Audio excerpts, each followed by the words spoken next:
સંजना છે। મારી શાળાનું નામ શ્રી જાડ્યા પ્રાથમિક શાળા છે। હું આજે આશરા, ધર્મ અને દેવાયત બોધનનું બલિદાન વાર્તા રજૂ કરીશ। હે ટેક ને ધર્મની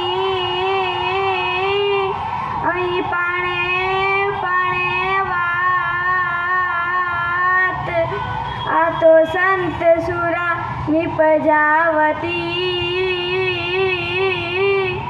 એ મારી ધરતીની અમીરાત। હું આજે કાઠિયાવાડની આ ખમેરવંતી ધરા નરસૈયો ને દત્ત બિરાજે, જ્યાં ગિરનારી જાડી છે, ડુંગરા ખોદે ડાલા મથા, એની ડોણકું કાઠિયાવાડી છે। શેરીએ શેરીએ રંગ કેસરીઓ, એ રંગ કાઠિયાવાડી છે ને રાખીને દીધો દીકરો, એ જંગ કાઠિયાવાડી છે। ઈસવીસન 1010ના સમયમાં જૂનાગઢમાં રાજા રાઢિયાસનું શાસન હતું। જો સોલંકીઓ દ્વારા જૂનાગઢનો ગઢ પડ્યો ને જૂનાગઢનું પતન થયું ને સોમલદે નામની રાણી પોતાની વફાદાર વાલભાઈ વડારણને બોલાવીને કહે છે કે વાલભાઈ, આ રાવણના છેલ્લા કુળદીપકને મારા ધર્મના માનેલા ભાઈના ગામ આડીદર બોડીદરના આહીર દેવાયત બોધનને સોંપ્યા હો। આટલું કહી પાછળથી રાણી સતી થાય છે ને 1 વર્ષના નાના નવઘણને સુંડલામાં રાખી ભીમડાની મદદથી દેવાયત બોધનની ઢેલીએ પહોંચાડે છે। ખમીરવંતો અને ખાનદાની આહીર અને આહીરાણી પોતાના સગા દીકરા ઉગા અને દીકરી જહાલનું જતન કરે છે। એટલે જ કહેવાય છે, હે આહીર કુળવની માં, હમીર ન હોત હયાત તો દેવકી તારો દીકરો એ ઓલા કંસના હાથે કપાત।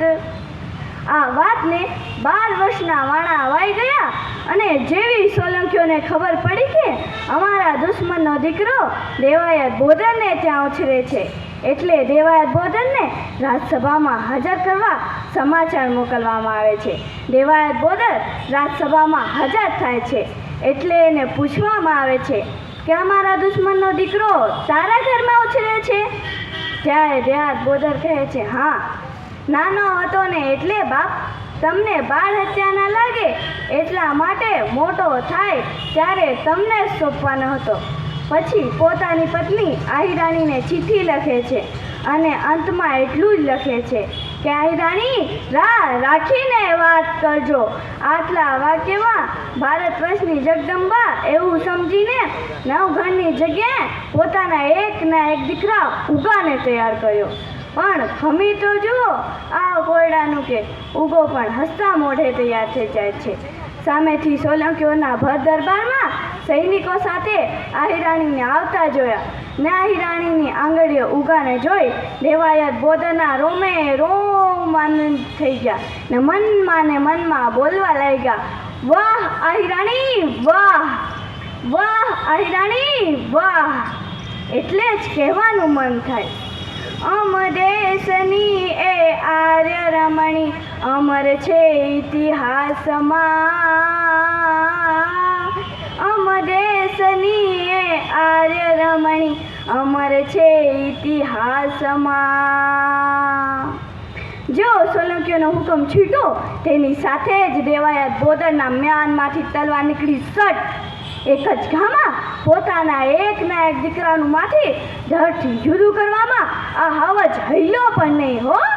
સોલંકીઓને શંકા થઈ એટલે શંકાનું સમાધાન કરવા એમણે આહીરાણીને હુકમ કર્યો। સાક્ષાત જગદંબાનું રૂપ ધારણ કરી આહીરાણી આગળ આવ્યા, હાથમાં કટાર લીધી ને પોતાના દીકરાની આંખો કાઢવામાં આ જગદંબા હૈલી પણ નહીં। આંખો કાઢવામાં આંસુ તો શું, એનું રૂવાડું પણ હલ્યું નહીં। આ તો રાજભક્તિ અને આશરા ધર્મ માટે આવડું મોટું બલિદાન દઈ દીધું। આવા બલિદાનોથી જ આપણી આ ધરતી ખમીરવંતી બની છે। જય મુરલીધર।